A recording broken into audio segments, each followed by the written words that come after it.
Tyra Hill Show.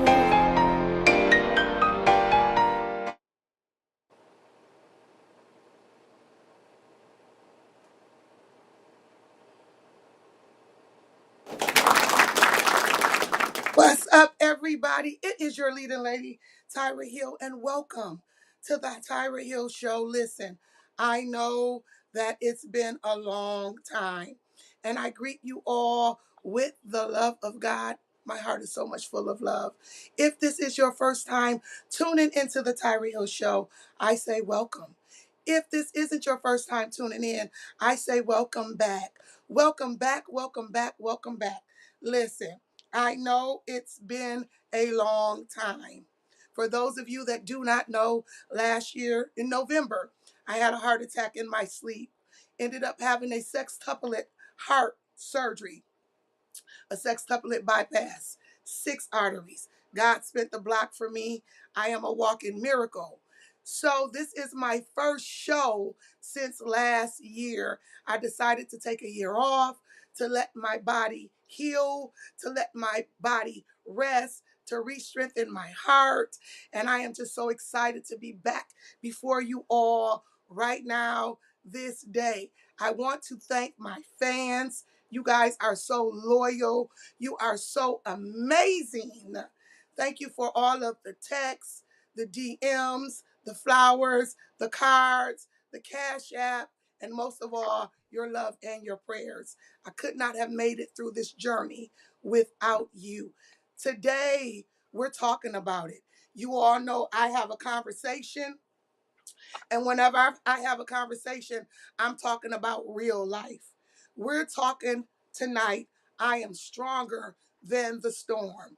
We are honoring all of the warriors of breast cancer awareness. Let's give it up. Let's give it up. Let's give it up for all of the warriors. And not just breast cancer awareness, because I have on my domestic violence bracelet as well. It is also, I had to find the camera, Domestic Violence Month as well. So we want to give it up. Listen, it is all about survival, surviving the storm, and realizing you are stronger than the storm. When I think about surviving a storm, I think about my grandmother, whom I just buried a few months ago. Y'all give it up for my grandma. She is a breast cancer survivor. Yes, let's give it up for my grandmother. I'm dedicating this show in loving memory and honor of my grandmother missionary, Elmarie Ryans, who was a breast cancer survivor and warrior. So when I think about everything that Grammy taught me. She taught me to always, always, always make sure that I have fight in me, that I'm ready to take on whatever I'm standing up against. Listen, tonight's show is going to be phenomenal. I need for you to get ready to have a real conversation. I am excited to premiere and to create a safe place for one of my favorite queens in the whole wide world. My cousin LaKesia Smith is absolutely one of my favorite people. Not only is she one of my favorite people, she is just a phenomenal person. So when she called me to tell me her diagnosis in July, I could not believe what she was telling me. I thought to myself, she was one of the healthiest people that I knew. Not only was she healthy, she didn't smoke. She was a football player. She goes and works out at the gym. She's careful about what she puts in her body. And so when I was listening to her on that telephone telling me that she had been diagnosed with cancer, my heart just ached for her. But let me tell you something about this queen. After I listened to her, I thought to myself, she is about to kick cancer's ass. I heard nothing but fight and resilience and faith. And so I was like, okay, wait a minute, hold on, Keisha, uh, she's ready. She's ready to fight. And this may be the biggest fight of her life. I know she's been through some things. It's not my story to tell, but I did want to create a safe place for her because I understand that we all need a safe place to tell our story. So I present to some and I introduce to others my cousin, my sweetheart, my baby. Y'all give it up for Lakesia Smith. Hey, Keisha. Hi. How are you? Hello, everybody. I'm doing well. You look beautiful. Thank you. So do you. Thank you. Listen, first, let me thank you for giving me this exclusive. I really wish we didn't have to do this show. However, I am so glad that you trusted me enough to produce a show around you and to create a safe place for you to tell your story. How are you feeling Thank you. about how are you feeling about telling the world your diagnosis? Beginning, I was very quiet about it, but I believe that everyone should know, and I feel okay. I feel strong. So I'm just ready for the world to know. I need women to take care of their bodies. So, yes, this is my time to tell this story about this evil disease. Mhm. Mhm. Mhm. And when we get into this story, what are you hoping that people take away from this today? Self care, Wow. fight, and faith. Wow. Self-care, fight, and faith. Absolutely. Wow. Let's get into the Absolutely. conversation. Let's jump into it so we can make sure that the people get self-care, fight, and faith. I want to talk about the initial call that you put in to me when you received your abnormal mammogram. Can we talk about that? Okay. Yes. So 2022 started um, getting a 3D mammogram. That 3D mammogram is good for dense breasts.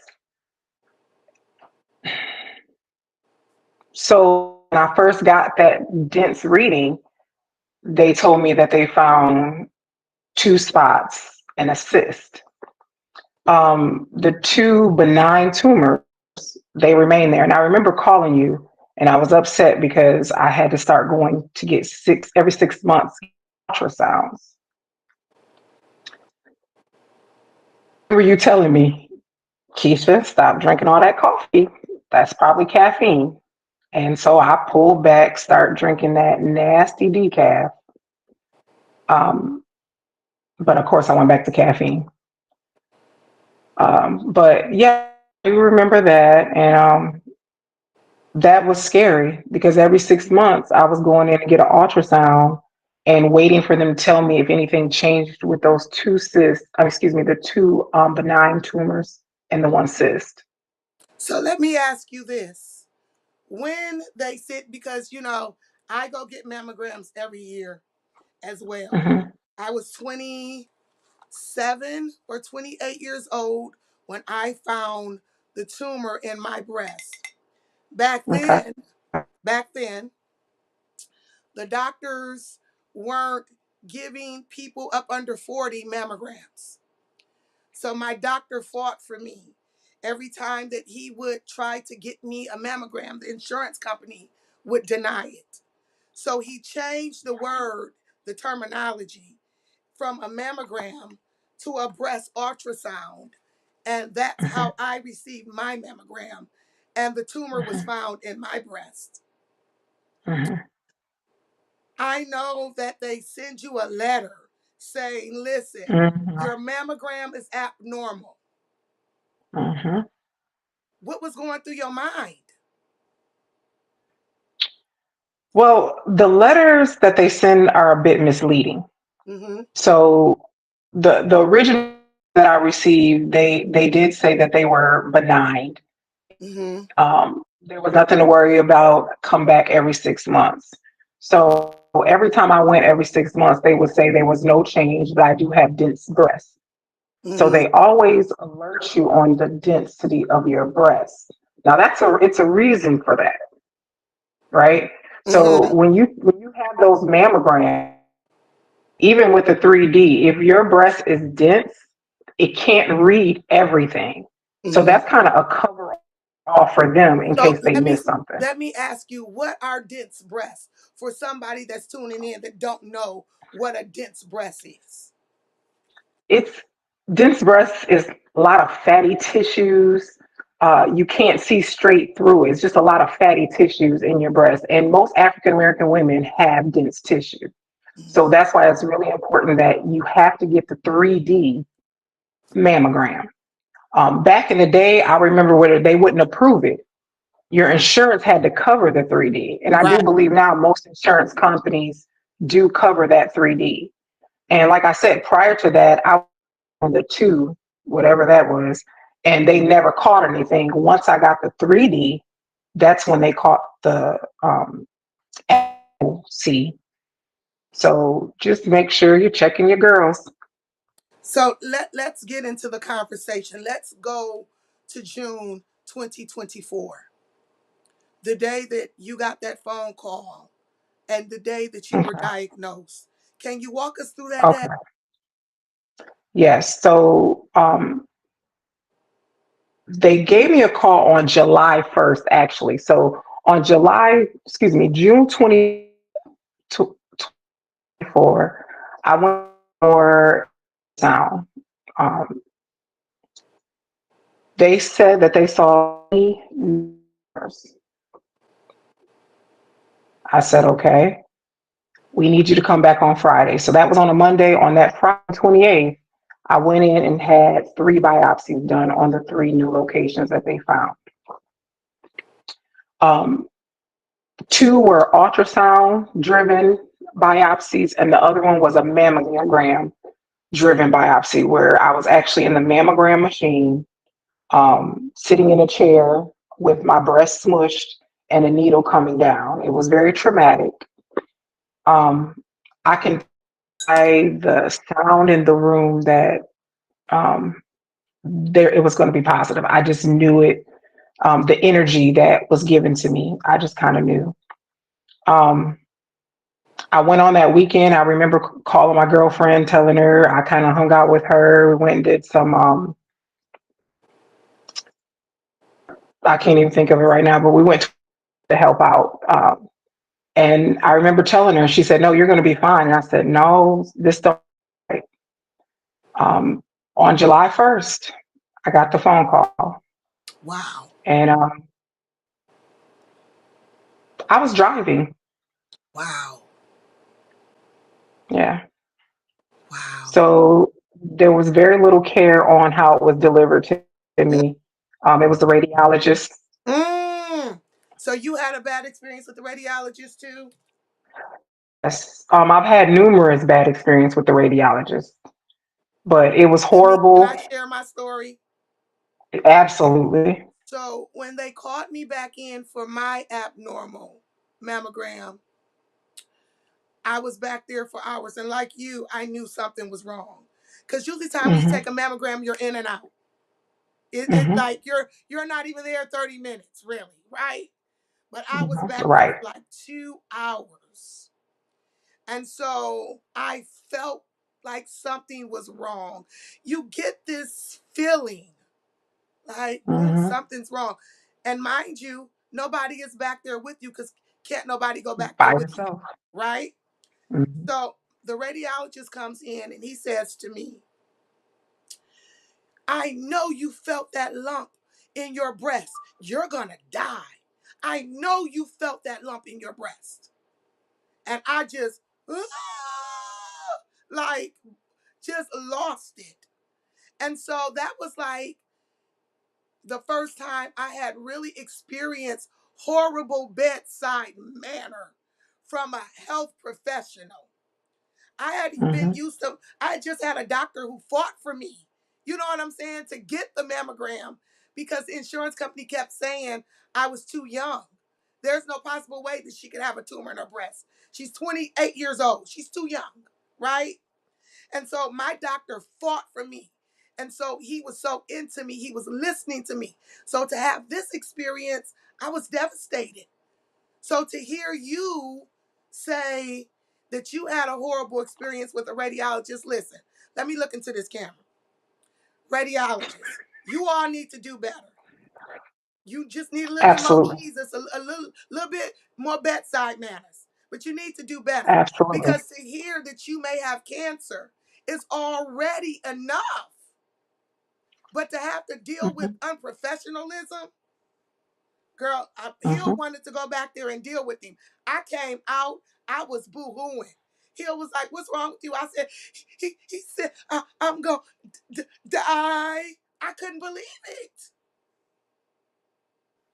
Yeah, I have a bone to pick with radiologists when it comes to certain things because initially, when my doctor actually put in the actual referral for me to go, they put me on the back burner because they said I had just went in November and I wasn't scheduled to go till November again. So when I went to the doctor in April for the pains that I was feeling, they didn't call me and it had been a week. So I called my doctor and I asked her, I said, "Did you put in my referral?" She said, "Yes, ma'am." I said, "Well, the radiologist has not called me." She said, "Well, call them tomorrow." I said, "Okay." And when the young lady answered the phone, she said, "Yes, Miss Smith, we got your referral. We're going to call you back in October to schedule you for November because you just came in November and you're no longer on 6 month intervals." And I said, "Ma'am, I am coming back for new breast pain." And she goes, "Well, we don't see that on your notes." I said, "Are you sure? Did you get it from my doctor?" And I named my doctor. She said, "Well, let me look."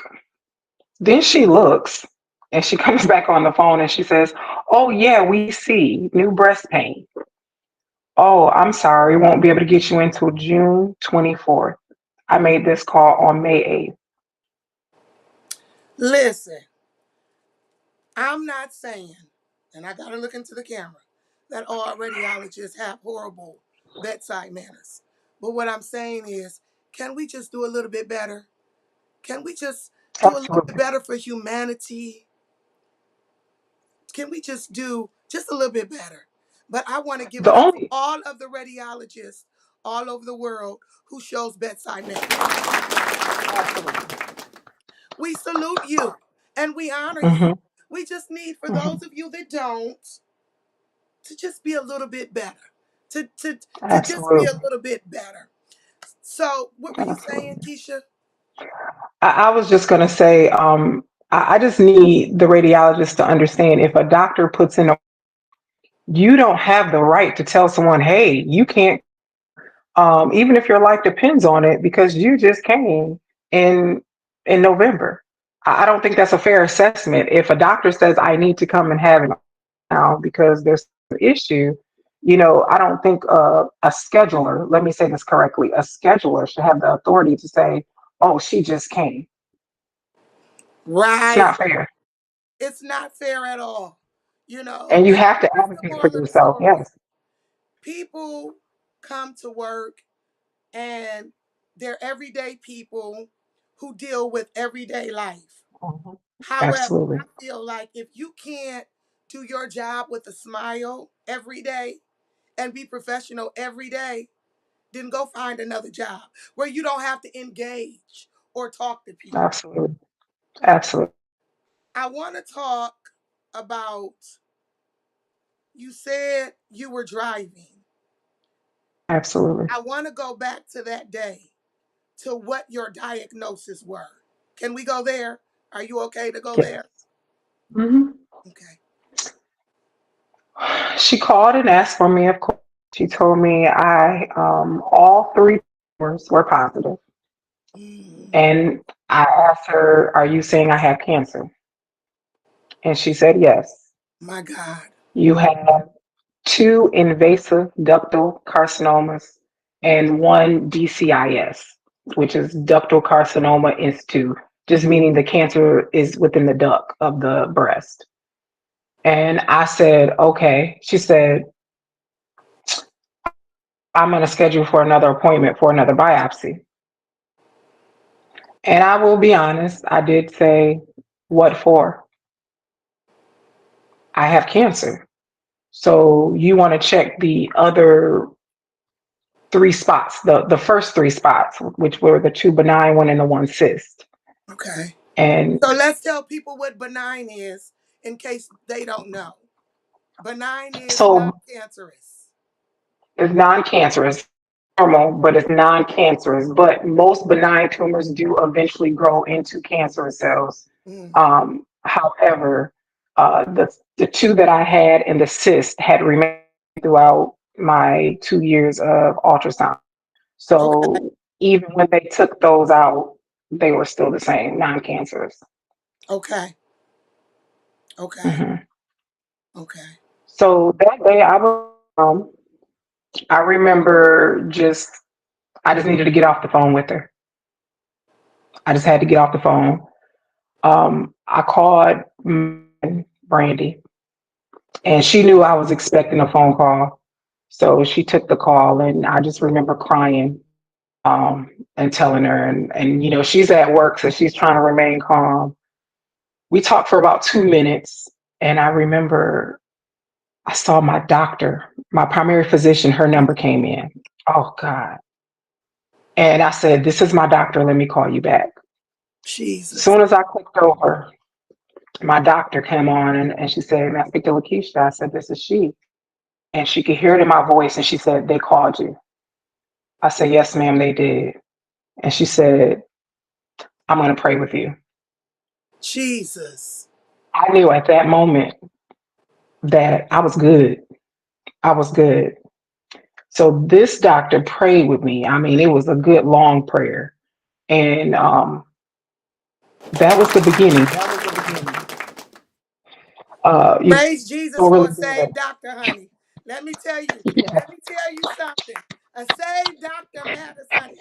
Listen, I just went through that, but we'll save my story for another time. But I'm telling you, Yes. ain't nothing like a praying doctor, honey. When I tell you it was, and I started the beginning of 2024.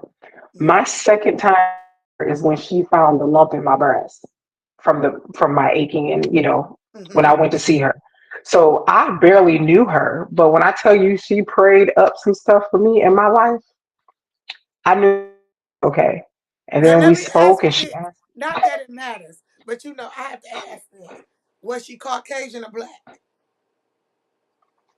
well, like me, Let me tell you she was something. black. She is a black woman. Let me tell you something because I have found, and I'm not saying there's not any saved Caucasian doctors out there because I'm sure it is, and salute to them. But I have found, honey, that the people who look like me, honey, and they in the medical field, they be saved. I was just I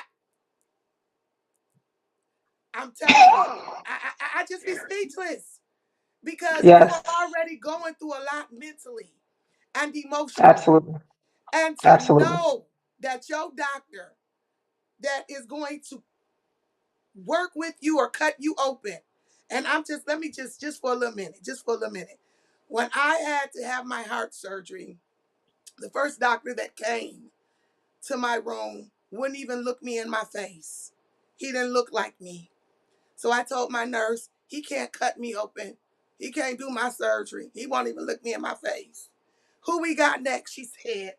Oh, the only other person we have is the chief cardiac surgeon, cardiologist, but he only does celebrities and high profile people, and he's booked for the next year. I said, call him. Honey, at midnight, Jesus had that man coming to my door. And I asked him, I said, Dr. B, he said, you know who I am? I said, I know you, what colleges you went to. I know your success rate. I just need to know, are you a man of God? He said, I am. He did my heart surgery. And let me tell you something. Six arteries. He said he didn't like the way one looked, so he went back in there and redid it after he prayed over it. So it ain't nothing like a saved doctor. I just had to, I had to put that out there. It ain't nothing like a saved doctor that knows Absolutely. the power Absolutely. of God, the Mm. power of Jehovah Yes. Rapha, that knows the healer, that knows that the blood Yes. still works. So I just, so you knew at that moment when she prayed for you that it was okay. I, I knew God had his hands all in it, Shut up, all girl. in it. Because And I'm talking about every step of the way. let me tell you why I believe you though. Because when we were on the phone, I'll never forget, I had just flew back into Baltimore and I was Hmm. driving from the airport when you called to tell me, remember? And you said something that blew my mind. Because my faith is crazy. I believe that God heals, right? You said Hmm. something that blew my mind. You said, cousin, I asked God, I started to ask God, why me? But then I said to myself, why not me? Why And then, not? hold on. Then you said it went from a why me to try me. Let me tell you something. When you said that, because I was driving, I almost pulled over and shouted on 95 because that right there told me that you were ready to fight this disease that was trying to overtake your body. Whenever you can go Absolutely. from being diagnosed to cancer and then want to ask God, why me? But then that praise shifts and goes to a try me. Oh, baby, that's faith. That's faith. And I Hmm. salute you and I commend you. Thank you. Where, what do you think was the catapult of the faith that you started in? Because it's not like you were weary and then you had to work yourself up to that faith. You just full fledged went into it, faith filled. Well, I will be honest. The first 8 days or 7 days, I got the call on the first. The first time I met up with my doctor was the eighth. That 7 days was a roller coaster, emotional roller Mm-hmm, coaster. I cried. I was angry with God. I didn't mm-hmm, understand. Um, I didn't know how I was going to tell my family, mm-hmm. because, they mean everything to me. And I'm like, oh my goodness, how do I tell them? How are they going to deal with this? So it was rough. But I don't know. It was just always something in the back of me saying that you got this. You know, I you want to got talk this. about, I got you. you just said something because people don't like, I love transparency. I love it. Hmm. There is a saying in our community that you don't question God. I'm the opposite of I'm going to question God because who better else to tell me why than him? God, Hmm. why am I here? What is it that you want me to do while I'm here? What is it that you want me to get out of this while I'm growing through this, right? Hmm. And so when you were angry with God, what were your conversations like? You might think I was crazy, but I was looking at him like, oh, really? This got to Uh-huh. be a joke. Uh-huh. Like, okay, I thought, over it. Why me? It was one of those things. I didn't know whether to scream, to cry. I couldn't sit in the car for 10 minutes without crying. I cried every single day, every day. But it's just crazy. I cried because I was angry. Then it was a relief. And so then I cried because I knew I was going to make it through. I was crying because I knew I was going to be victorious. And this is before anything. This is before I knew anything. Mhm. Because like I Before you said, were for 7 educated days, in it, before you were yes, for able to, 7 days. yes. I did not know my diagnosis. I knew nothing. I had to live in it and I had to sit in it. And just knew that no matter what, I was coming out swinging and I was going to be victorious. So it was, from the faith that I had to the faith that I have now, it's even greater. Like he just keeps showing up and showing off in every aspect because I know my story could be different. Baby, So I'm so we grateful go for from that. faith to faith, from faith to faith to glory to glory. I'm telling you, I I'm don't have telling mustard you. seed faith. I done told you that I got faith of a champion. Listen, So listen. That mustard seed faith is that initial faith. But you got to grow up Hmm. sometime. You can't stay a kid forever. So your faith got We to talked grow up about too. that. Your faith got to grow up too. Absolutely. So sometimes storms come. So when I first That heard is. you say, I am stronger than the storm, I said, Hmm. this thing making declarations. She decreeing and declaring some things. Absolutely. I want to talk. Absolutely. I want to talk about your symptoms. Okay. Okay. So I really didn't feel any symptoms with my benign tumors, but in April, I remember my breast itching, like the skin itching a little bit. But I just thought it was some detergent that my boyfriend was using that I don't like because I have sensitive skin. Hmm. Um, but then one day I had a sharp pain, like somebody was pinching the inside of my breast meat, like with their nails, just pinching it. And I was on with him and I yelled out and he said, "What is that?" And I said, "Oh, I had a sharp pain in my breast." He said, "You need to go get that checked." What breast was it? And I told him it was my right breast. He said, "You need to get that checked." I said, "Oh, I didn't do it. I ain't gonna lie, y'all, I didn't."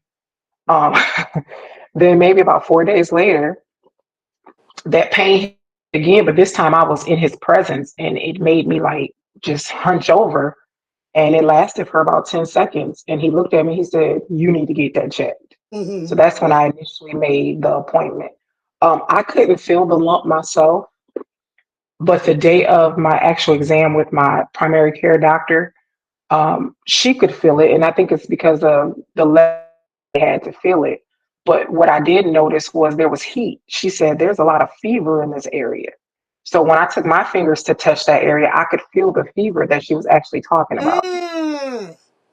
Yes.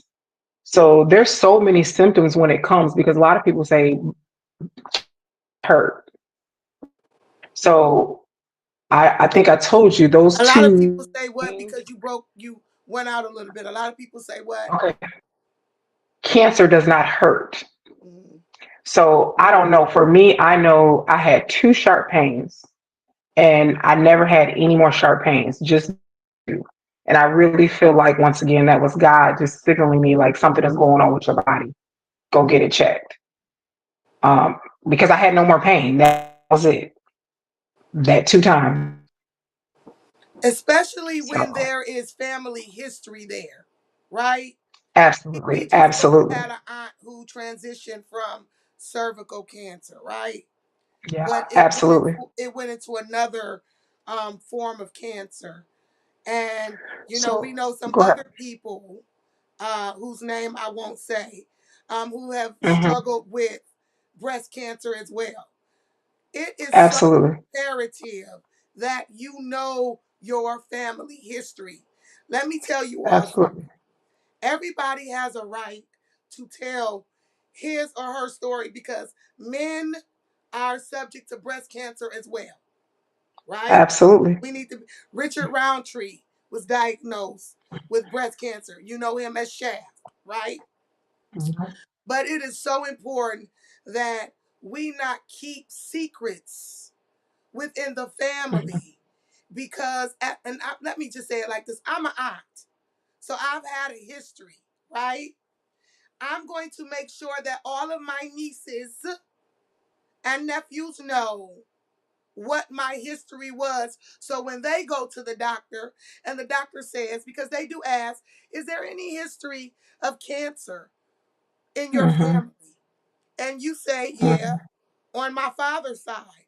Well, do you know what type of cancer it was? Was it, who was it? Mhm. And you have to tell those things. So I beg of you, if you are growing through a diagnosis, it is solely your right to keep your diagnosis to yourself. However, please, please, please remember and know that other people are connected to you and your family who needs to know about your diagnosis so that they can be on the lookout and informed on what to look out for because of their medical family Mhm. history. Would you agree? Absolutely. Absolutely. That's very important. I didn't keep it a secret. I just needed time to process. Mhm. once I processed it, it was like, okay.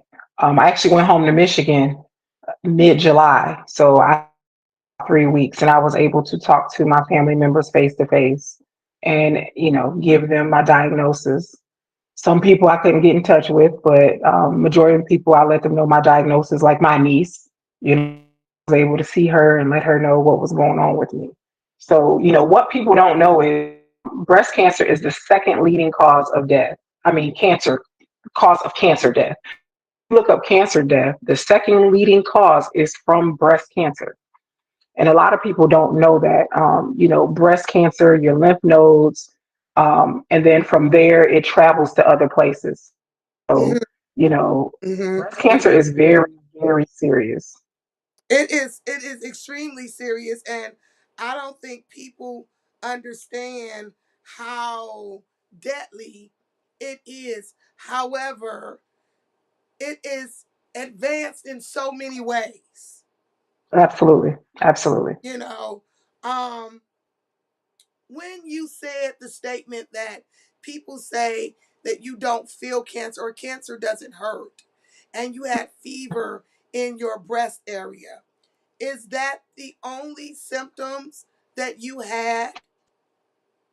For Did me, you I have any had just itching a two. out of your nipples No, or your breast? no, no. Just the itching of the skin and the fever on the skin, and then the two sharp pains. I had no other symptoms at all. None. Okay. So that's one of those things where you just have to really know your breast. I never felt the lumps, and then on top of that, I had the two benign. Mine were stacked on top of each other, from the benign to the cancerous. Mm-hmm, mm-hmm, mm-hmm. And So so, it would. what does that mean? It just meant that it was very difficult to see the density through the mammogram.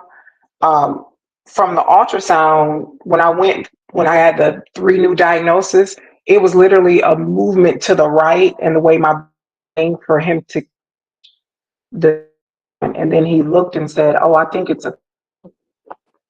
So it's just the density. I want to read some statistics. Uh-huh. In the United States, an estimated 310,720 new cases of breast cancer will be diagnosed in women, and 2,790 new cases will be diagnosed in men. The most common subtype of breast cancer is HR plus HER2 negative with Mm-hmm. an age adjusted rate of 90, right? Mm-hmm. It says family history. About 15% of women who get breast cancer have a family member with a history of breast cancer. Mm-hmm. The average lifetime risk of a man getting breast cancer is less than 1%, right? But that does not mean that men aren't diagnosed with it, right? I think we're Absolutely. starting to see more men as well as women coming into the diagnosis of breast cancer. The one thing I do know to be true is African American women die Absolutely. at a higher rate of breast Mm-hmm. cancer than any other race of women. Yeah. And I feel like it's because of fear of the unknown. We think if we don't see about it, it goes away. So it lays there, it lingers, right? And by the time we do realize something is going on, it's stage two, three, four, right? But we Mm-hmm. want to let you know this one thing: early detection saves lives. Absolutely. Mammograms are extremely important. Are they painful? Absolutely. Absolutely yes. To have your breast put up on that machine and but it is worth it. It will save your life. Mhm. Absolutely. LaKesia, I want to talk about you processing all of this. your June 2024 diagnosis, your abnormal mammograms, the way that the radiologist handled you, um, the 7 days that you were weeping, um, talking with God. Just, I want to talk about how you were able to process all of this because it's a lot. I've always been a tough cookie. We all know that. I tend to carry the world on my shoulders. I don't. It was God. The only thing that kept me sane, my faith, and that's it. That's all I can tell you. I don't know how I did it. I'm You all, know, I was listen, let me tell you working. something. Every time you say God, honey, you're going to get some testimony. I just don't know how to tell you where it came from because I was weak. I was physically beat. I was mentally beat. And you know, when you mentally beat, you just got to go somewhere and lay down.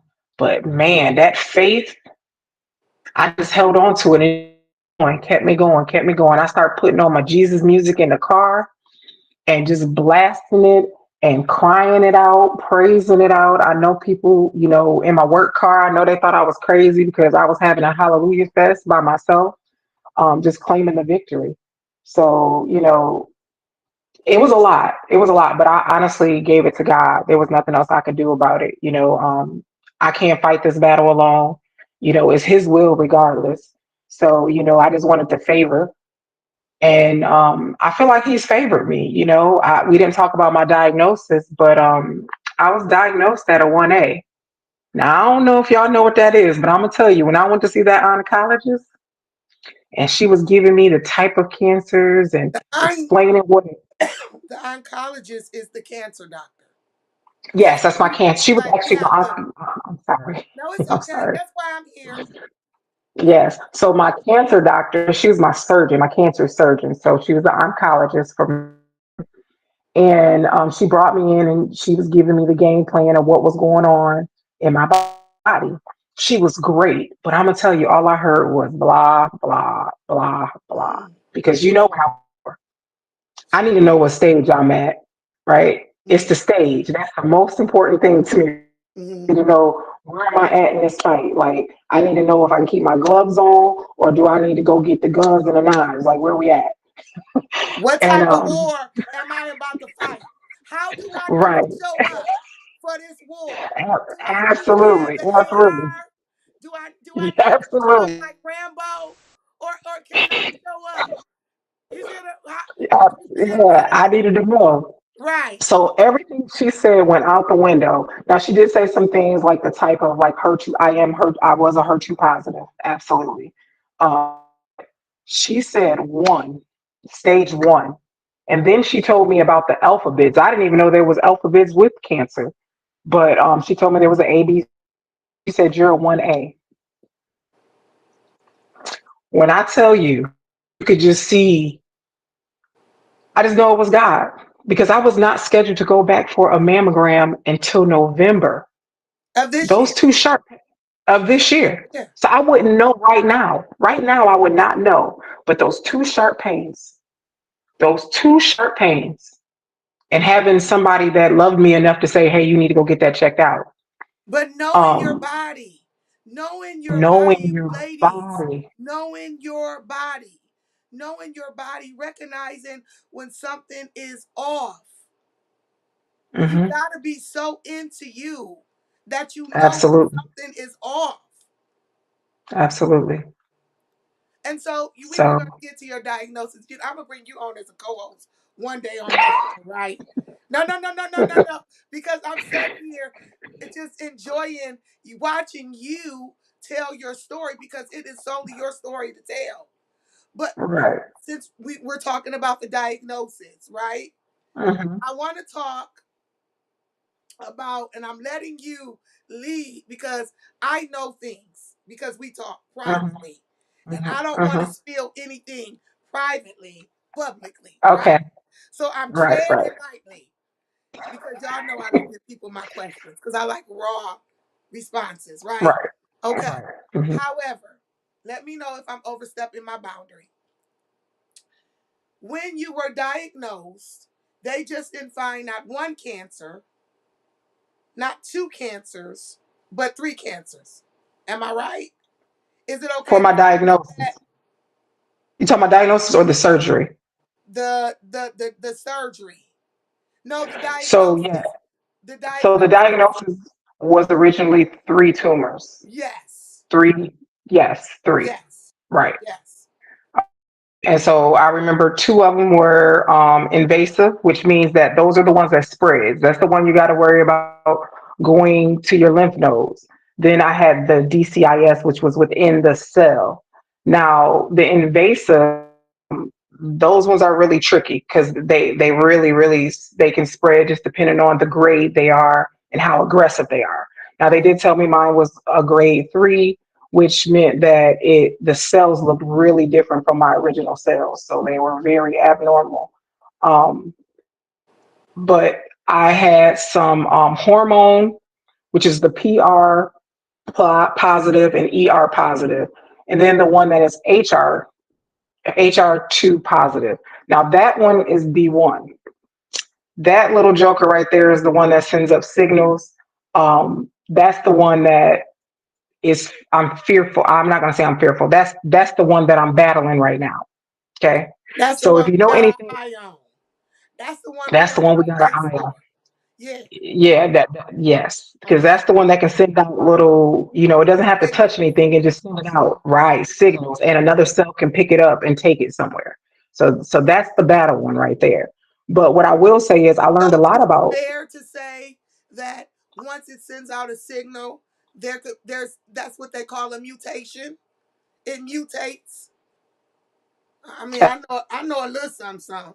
absolutely, yes, But I yes. just love the fact that you're educated because you cannot fight something and not know what If you're you don't fighting. know about it, You gotta absolutely, because know. I found out You gotta know what you're fighting.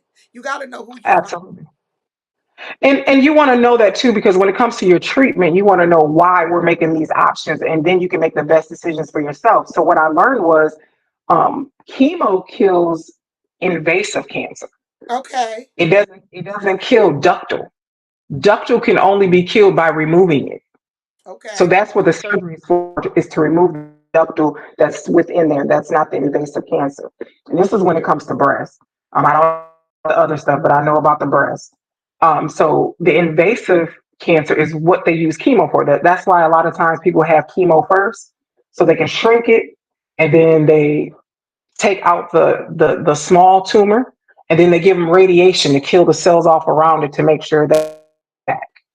So I did a lot of research on that to This is decide why you're what such a I needed dope to do. advocate, though. This is why you're such a dope advocate. And because you educated yourself on it, you researched, Hmm. right?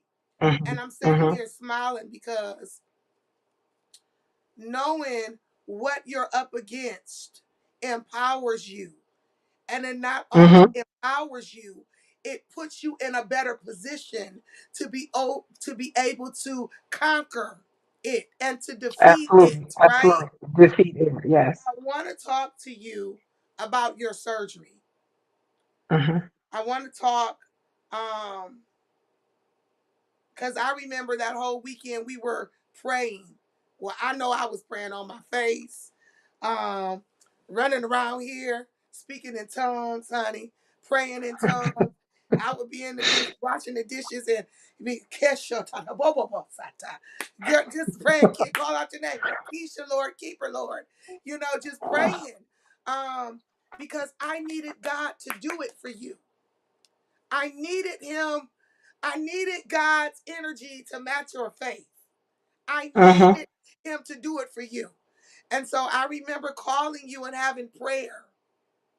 Hmm. And you were in such great spirits. I was waiting for you to be like, hey, cousin. You was like, hey, cuz. I was like, hey. You were such in great spirits.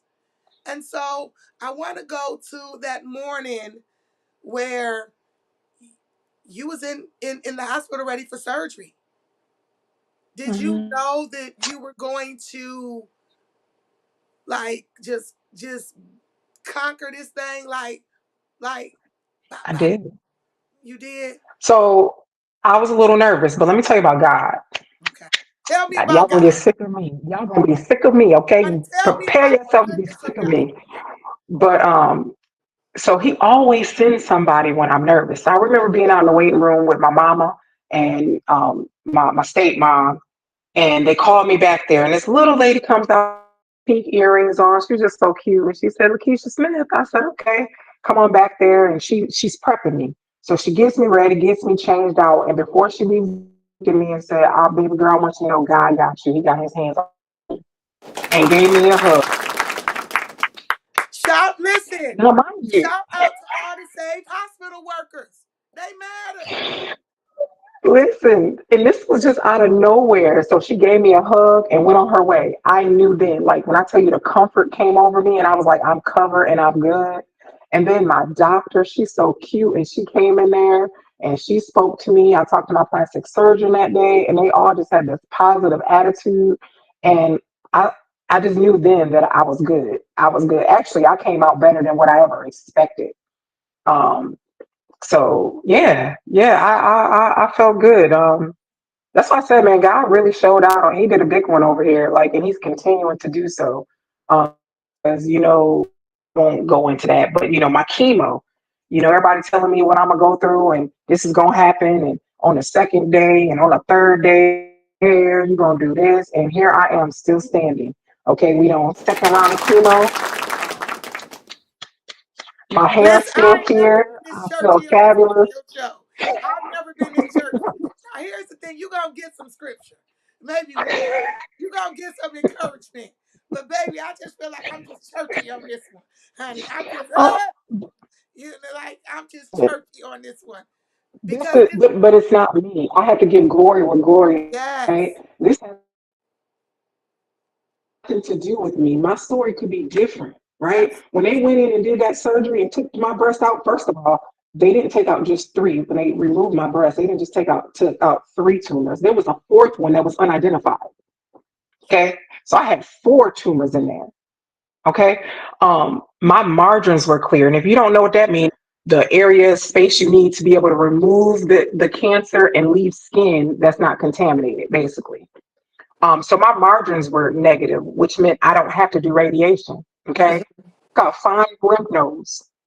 All of them were of cancer cells. Je- So I don't take that lightly. That's Je- all God, because I know people's stories that are different. Jesus, So with that being said, I Jesus. went from going from a year of chemo to you tell me 12 treatments. Well, hold on. Hold on. Let me go back You a little bit. Because I know this your story to tell. But can I just insert? So I was praying for Keisha and I was on my face weeping, just asking God to do it. I am an intercessor or prayer warrior. I am an intercessor or prayer leader. And I know how to tap in to the spirit world. I know how to go past the holies of holies and tap in to the where I need to go. And I remember laying on my front room floor, weeping and crying out, God, I just need for you to do it, Jehovah Rapha. There's nothing too hard for you. You're the balm in Gilead. You have more medicine in the hem of your garment than any hospital. I decree and declare that the malignancy, because I believe that when Jesus defeated everybody in biblical time and he delivered people from demonic presences, whether it was spirits or sicknesses, he called it out by name. So I don't call cancer absolutely. cancer. I call it malignancy tumors because that's what it is. Hmm. It's a malignant tumor. So I kept on saying, you demon of malignancy, you have to come from up out of her body. Now I'm weeping. I get a call. It might have been from your mama, or it might have been, I want to say it might have been from you. Was it your mama? It was your mama. No, it was from you the next day. No, it was your mama. Probably. It was your Oh, mama after surgery. after surgery. She said, surgery is over with. I said, okay. She said, it's all good. The doctor said everything the doctor said. Then she called me back. No, I called her to check on you. She What's said, going on? she's on her way home. I said, That's right. Jesus. Hmm. Listen, let me tell Yep. y'all something.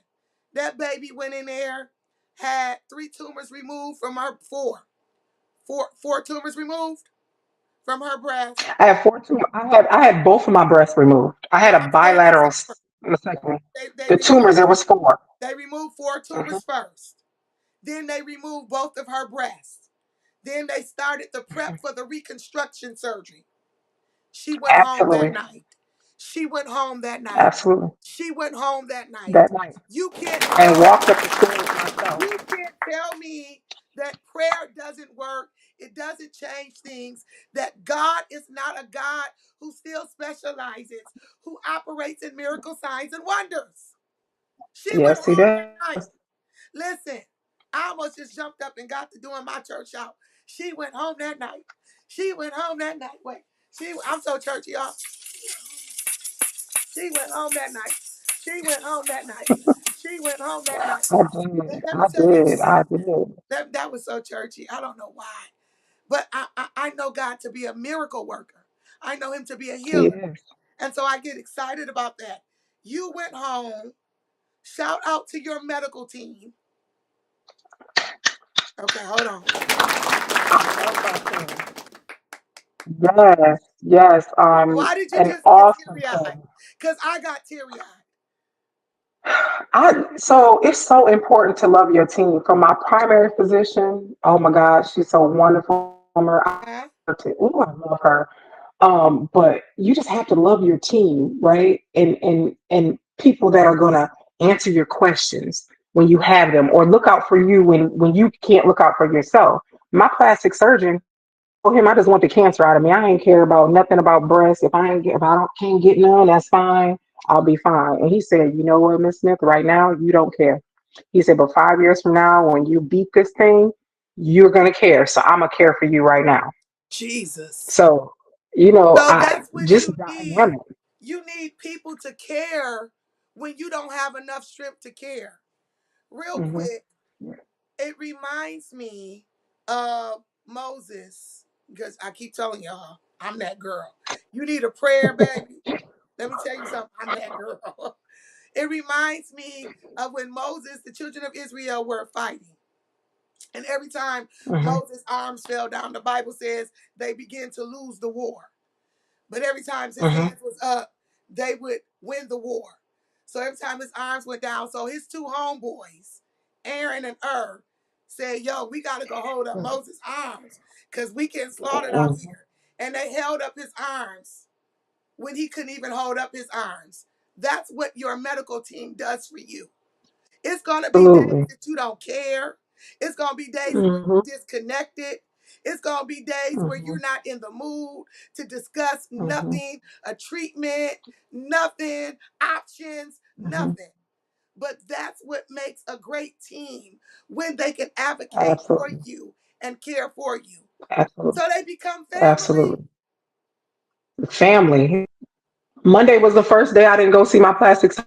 Like, oh my goodness, what am I going to do without seeing him? I haven't seen my doctor decide since, I don't know. It's been like a month. Like, okay, because you get used to seeing them, it becomes a family, right?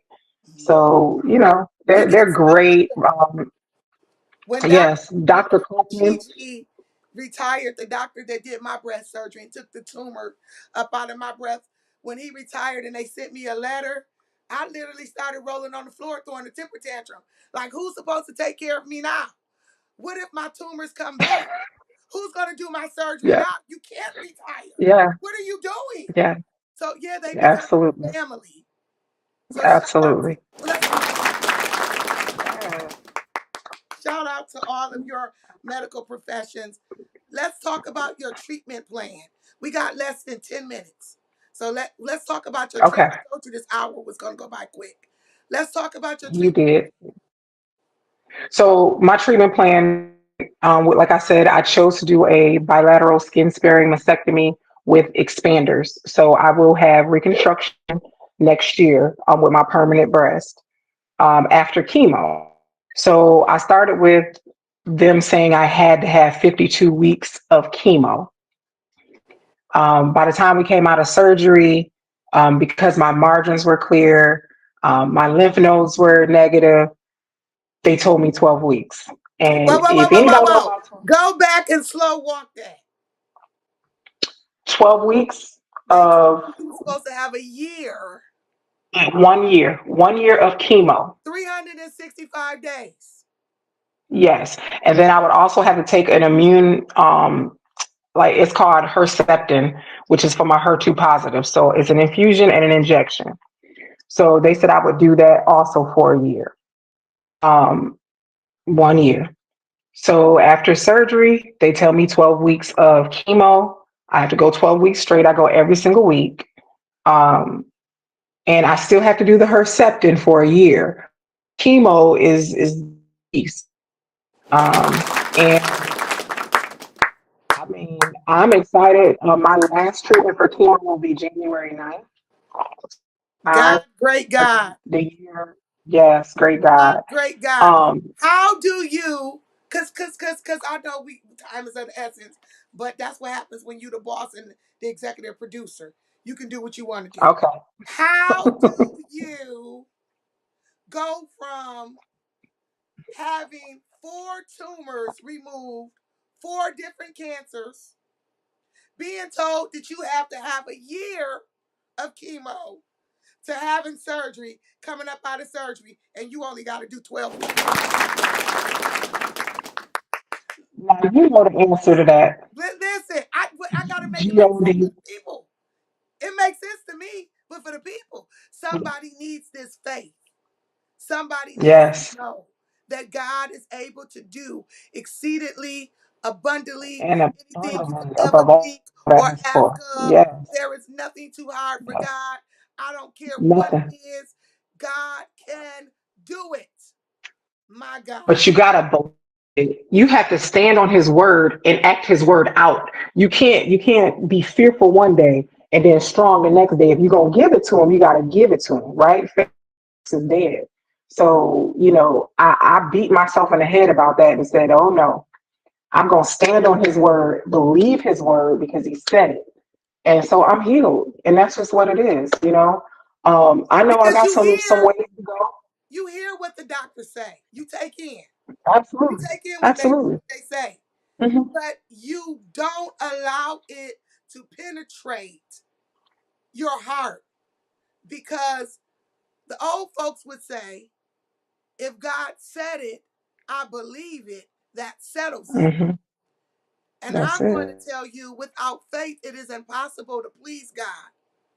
The Bible says Absolutely. that the enemy, Satan, desires to sift you like wheat, but Jesus is at the Hmm. right hand of the Father interceding for you. And what he's interceding for Absolutely. you is that your faith does not fail you. Absolutely. My God, faith without works is dead. You just said that. It is. I, I am just I am just elated that you are not just a warrior, you are an advocator.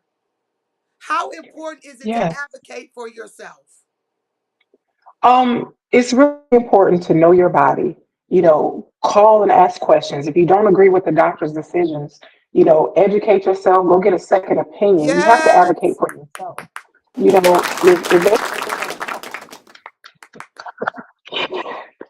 If they say they're going to call you back for a result and they don't call you back, you call them, right?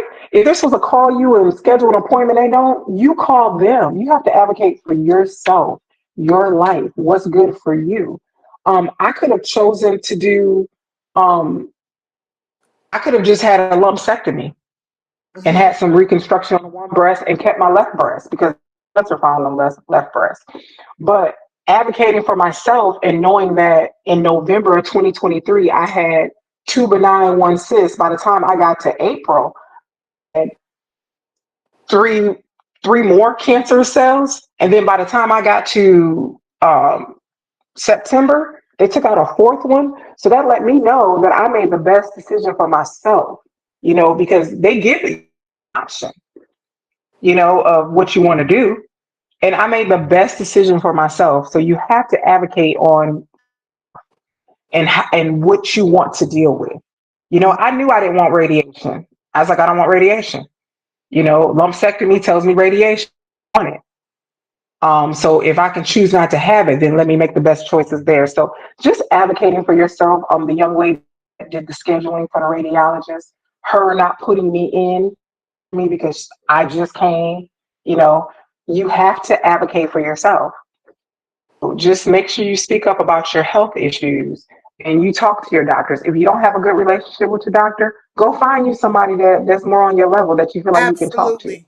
Absolutely. Because I told you guys that it was important for me that the person that did my heart surgery could look me in my face. And because he couldn't, he wasn't the surgeon for me. And so I too believe in advocating for yourself. If you don't fight for you, Mm-hmm. who's going to fight for Going you? to you for Speaking you. of fighting, word on the street is, because you know, I keep my ear to the streets. I'm saved, sanctified, and filled with the Holy Ghost, but I still keep my ears to the streets, honey. Word on the street is that you out here in these streets, honey.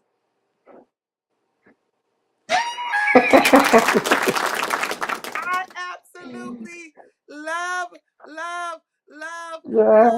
love, love, love the photos. Shoot, yes. Let's talk about the photos. Yes, ma'am. Yes, ma'am. Yeah. Give it to them. Serve us, Queen. You got to serve us. Thank you. It was really important for me to embrace this journey. So, first thing I did was cut my hair off. I was like, you know what? I'm going to control this thing. And then I said, you know what? I'm going to do a photo shoot as well. I love Barry. Thank you so much, beautiful. I love my photos. I called her and she's always, anytime I call, she always answers. And I told her about my diagnosis. Oh yeah, you can come in. I got you. And a wonderful job. Because I definitely am not no thing. She did a wonderful job. She worked with me very well, and yeah, I feel all purty and stuff. Yeah, and But I feel you tough. are I'm pretty. strong. You are Well, thank pretty. you, You are very, thank very, you, very, very, very, very pretty. The thank photos are you, fire. Listen, thank I you. got some photos out there in cyber world um, that the saints may not be fond of, honey. You know, they're Oh breast well. cancer awareness photos. Mhm, But mhm. it's a feeling of liberation. It's as if you're Yes, taking back your power, right? you're taking back your power. Yeah. Absolutely. And so, if you out in the cyber streets and you scroll um, across my photos, know that I'm still saved, sanctified, and filled with the Holy Ghost. I'm just saying, because the streets be, they be. I'll never forget. God rest Grandma. I was taking care of Grandma. I said, Grandma, I did a photo shoot. And she said, yeah, I heard. I said, well, what do you mean you heard? She said, girl, as soon as you released them photos, the church people came over here and showed me them photos. Oh, Girl, listen. I said, they came and showed you, because, I'm like, I had my breasts covered, honey. I have I nothing remember on those. but some jeans, Mhm. honey. And my breast was covered, honey. Yes. But I just couldn't believe that the saints was being messy and went and showed missionary mother, Deaconess Elmarie Ryans, my photos. But let me tell you what she said. She said, I loved them. She said, I loved them because it empowered other women your age to go get mammograms. I was like, Absolutely. so yeah, kudos to you and the Yeah, I got some photos. other ones. I just need to put those out. Listen, before we close, I want to Hmm. talk real quick about maintaining your mind, your body, and your soul. Let's talk about the mind. Absolutely. What would you tell a person who was just diagnosed or who is a warrior? Because we have a mutual girlfriend who was just re-diagnosed. Love What would you her, tell? I love her too. Shout out to Erica Buffalo. Erica. Buffalo. We love you, Erica. What would you tell to Erica who's been re-diagnosed and to a person who's just been diagnosed about the mind? So you definitely go to groups and therapy.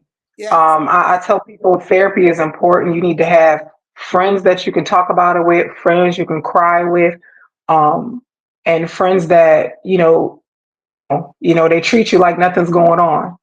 You have to make sure that mind is strong. So I definitely say if you have never been diagnosed, 1 in 8 women are going to be diagnosed in a lifetime. So just remember that. So you might not have been a warrior, you may be a future warrior. If you have some mental health issues, get rid of the stick, get the help. Go get the medication if you need it. Go talk to someone and deal with your mental health. Because I'm telling you, dealing with cancer is not for the weak mentally. And if you go in and you get something like Miss Buffalo just received news of having a re-diagnosis, that could take you out mentally. So you have to make sure you get your mind strong and you do what you need to do. Right. Yay. Shows on her face is bananas. What would you say about the body? Body. And this is before a diagnosis, during a diagnosis, after a diagnosis. We have to start maintaining what we put in our body. This is a temple. We need to work out, less drinking alcohol, eating green, leafy food, less flesh. And Sodium. I say that meat, I count lower sodium sodium. like I people Yes, count calories. Sodium is high in absolutely. everything. Absolutely. Absolutely. And one of the things that I learned from Erica, thank you for connecting me with her, was she gave and it was every time I go to chemo to dress up, to look my best. So what I will tell you is I might have on a sweatsuit, but my face is beat to the gods. I got jewelry on. I go in there looking victorious, and I'm telling you, I did 31. Well, I'm still working on it. Pink every single day. Every day I wear pink, and I have dialed myself up every single day, and I'm going to continue for that. She's right. I feel better. Nobody wants to go in and deal with a port, and have to get poked and sit there, and I watch people walk in there and they just look defeated, you know. I refuse to have that. So I just thank her for that recommendation. I have another person I want to thank, Miss Joni. She's just so awesome. That is my niece's grandmother. She has given me so much advice. Um, and in this journey, as I've been my Aunt Karen. Um, those are the three that I can think of right now that have been that are cancer survivors that have poured into me during. Oh, Miss Vivian. I'm sorry, Miss Vivian. Love her to death. That's my friend's mother. They have given me so much strength and information because you don't know. You're sitting here and you're like, what am I supposed to like? I don't know what to expect. So all of them have poured into me things that I needed. So yeah, that I just kind of threw that in there, but I'm just very grateful for the village that I have. Absolutely. I am just so honored that you gave me this exclusive. But before we Yeah, close out, what would you say about the soul? God, God, the name of Jesus, the blood heals. And when I say that, I mean that. And when I tell you I have radical faith, and it was never like this before, and I'm gonna tell you that. He has been waking me up, and I've been in the Word, and it just feels like I'm stronger and stronger and stronger and stronger. And it's like, oh, this is gonna breeze past this, but it's not me. It's all God. And so that's one of those things I need everybody to understand. If you don't know God, get to know Him. I'm telling you, peace is going to come. Your joy, you know, um, He's your benefactor. He's going to give you everything you need this entire. So just tell you to pray, believe, and wait. Right? My That's God. it. That's all you got to do. My God. Say that again. Pray, believe, and just wait. Do is just you ain't got to do nothing else. Just pray, believe it now. You can't take it from them. Once you give it to them, you can't take it from them. And just wait and watch it work out. Watch it work out. So let me tell you what believe means. Because Emmanuel lives, Emmanuel meaning God with us lives, I expect victory every time. Every B, single time. because Emmanuel lives, believe. Because Emmanuel lives, I expect victory every time. Listen, Every time. I remember when Keisha called me at the beginning of this year to tell me that she wanted to get closer to God. And I began to pour some things into her over the phone. And I said, Wow. okay, God is about to stretch you like never before. Because when you want to get closer to God, He brings you closer to Him. And you're going to go through some things. You're going to grow through some things. But baby, when you come up out of this, when you come up out of this fire, the fire is something about going through the fire. Fire refines, Woo. fire Mm. purifies. But one thing I want you to know is when you go through with God, you won't come out smelling like smoke. Let's smoke. And so even now, Amen. even now, I want to pray for the people that are dealing with cancer even now. Please subscribe to our YouTube channel. I'll be going back to work. Subscribe so when I go on air live, you will get a notification. But before I end this, I want to cover the women and men who are dealing with breast cancer and domestic violence in prayer. Father, I thank you even now. God, I love you with my whole heart. God, you promised that you would never withhold any good thing from us. You even promised us that you would never put more on us that we could bear. God, I know for you to be a heart fixer. I know for you to be a mind regulator, but I stand on your word. I decree and declare that the chastisement of our peace is upon you. So therefore, by your stripes, we can decree and declare healing.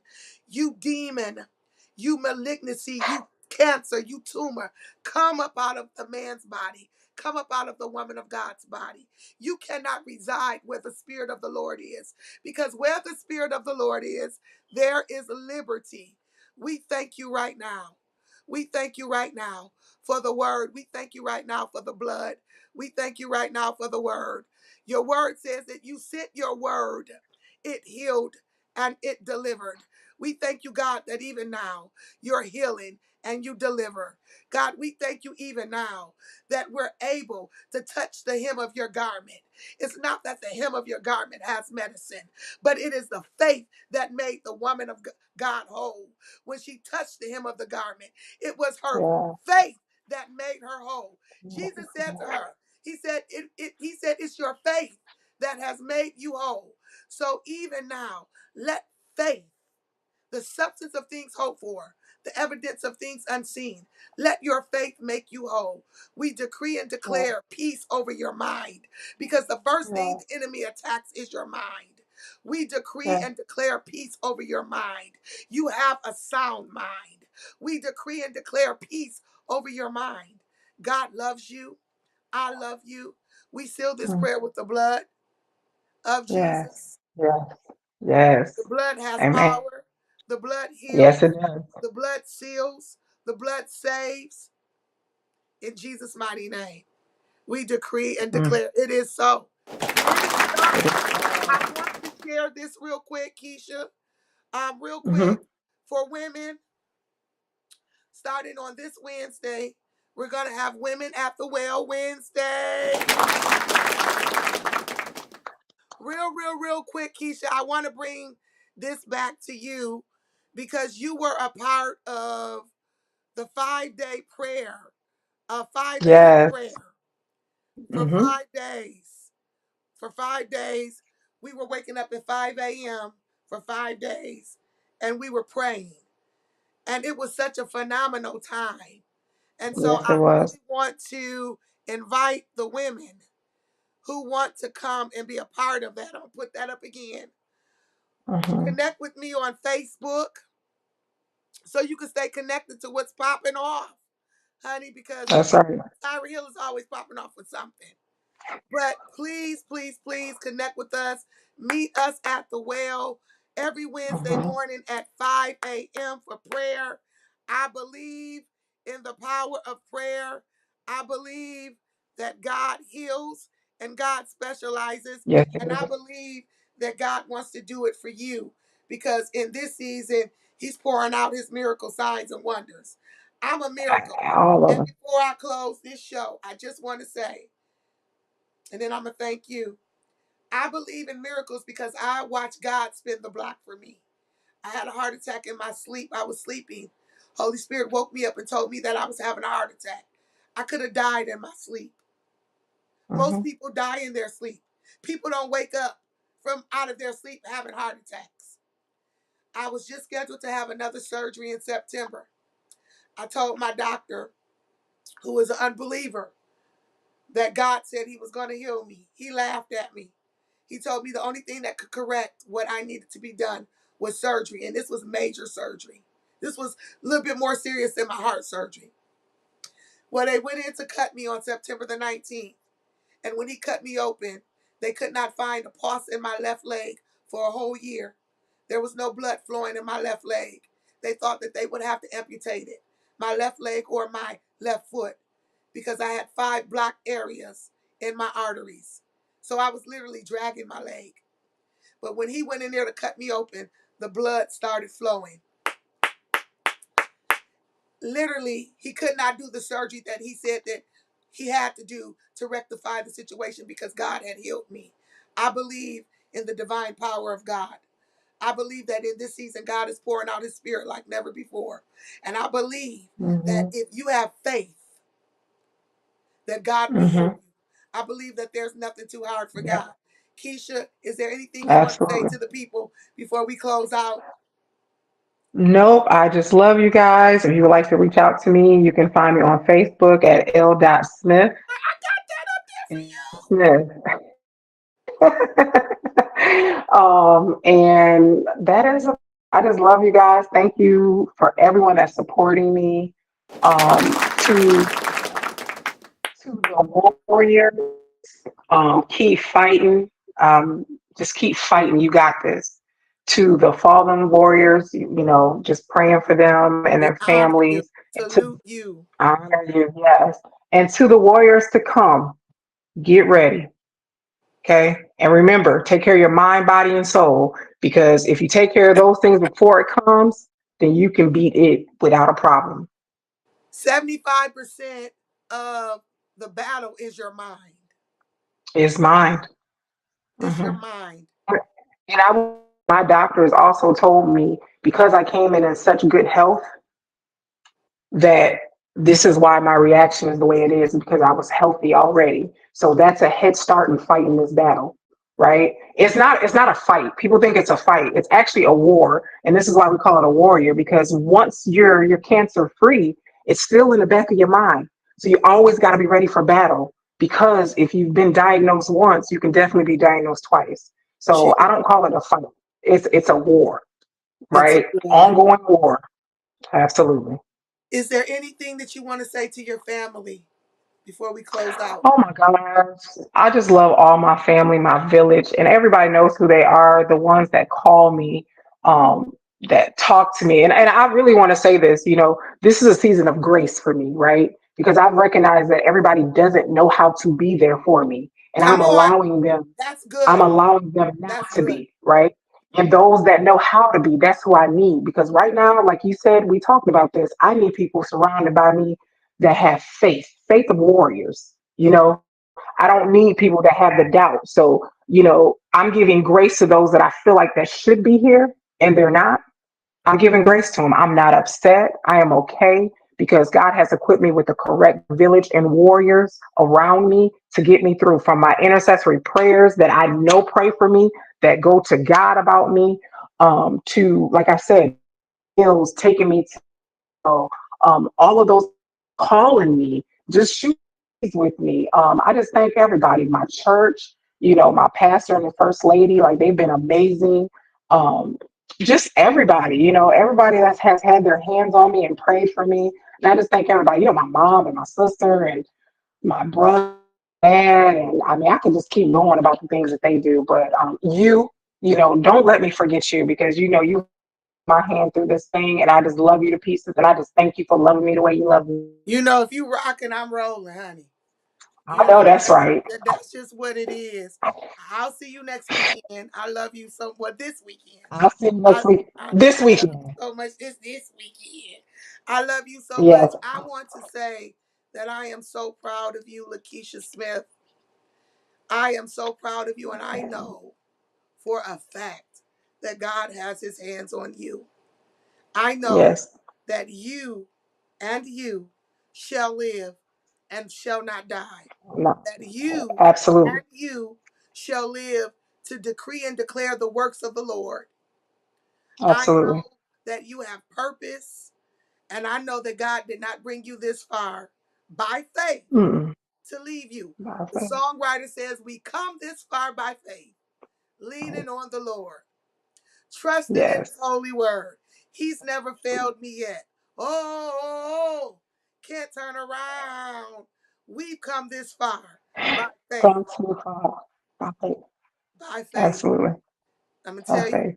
it's going to be by faith, not by your power, not by your might, but by God's Mm-mm. power, God's might, and Absolutely. your faith. Absolutely. Be blessed, people. Absolutely. Be blessed, beautiful people. I love you, cousin.